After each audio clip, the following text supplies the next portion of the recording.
Can you raise your hand if you consider yourself a feminist? Thank you.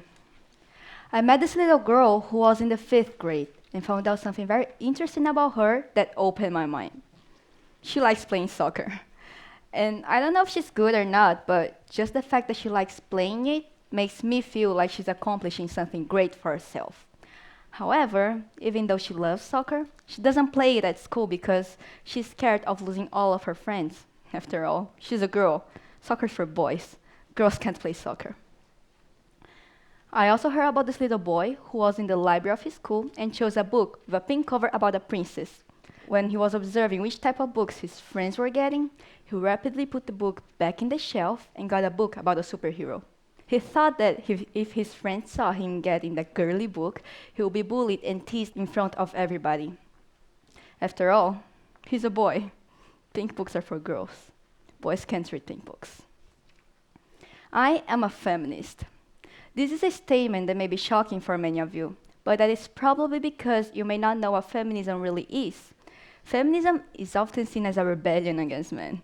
Feminists are men haters, aggressive, isolated, unattractive women with hairy armpits. My goal today is to change this mistaken idea of feminism that you may have and that I once had. I remember being in a classroom with 30 students.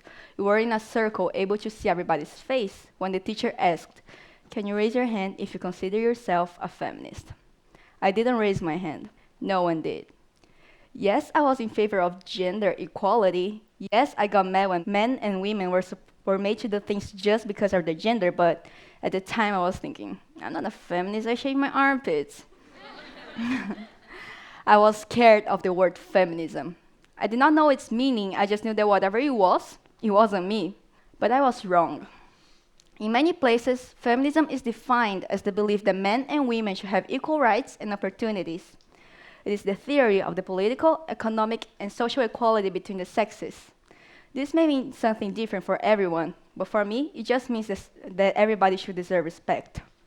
As Malala Yousafzai, a 19-year-old Pakistani activist for female education once said, feminism is just another word for equality. So the truth is that everybody can be a feminist, women and men. Your physical appearance, interests, behaviors, armpits, none of these things can stop you from being in favor of equality. Many still ignorantly affirms that our society is not sexist anymore. But how can they say that when even common expressions carry sexist implications? I would like you to think about 2 expressions that you have probably already heard before. Act like a girl and act like a man. When people say act like a girl, act like a lady to you, a woman, they often mean that you have to be sweet, delicate, beautiful, passive, weak, irrational, submissive. When they say to you, man, that you're acting like a girl, they often mean that you're overreacting to something, being too sensitive about a subject, being dumb, being stupid. When people say act like a man, man up, they often mean that you have to be rational, strong, powerful, successful, and create order and rules. Feminism is needed because women cannot wear anything they want without being scared of being raped, as if the clothes they wear were the cause of their physical and mental aggression, as if they were provoking their own assault by wearing the things they want to wear. Feminism is needed because boys who don't do boy things, who want to play with dolls instead of cars, who want to wear pink clothes instead of blue ones, are bullied. Feminism is needed because women who don't shave are considered less woman, as if hair wasn't something natural from our human body. Feminism is needed because women are paid less than men for the same job position in so many places. Feminism is needed because we still have meanings for act like a girl and act like a man. Feminism is needed because girls can't play soccer, boys can't read pink books.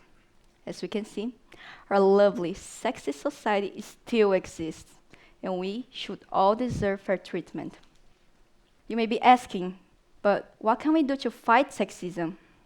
In my opinion, I believe that education and information are the remedy for any type of ignorance, so gender equality should be something that every school should talk about.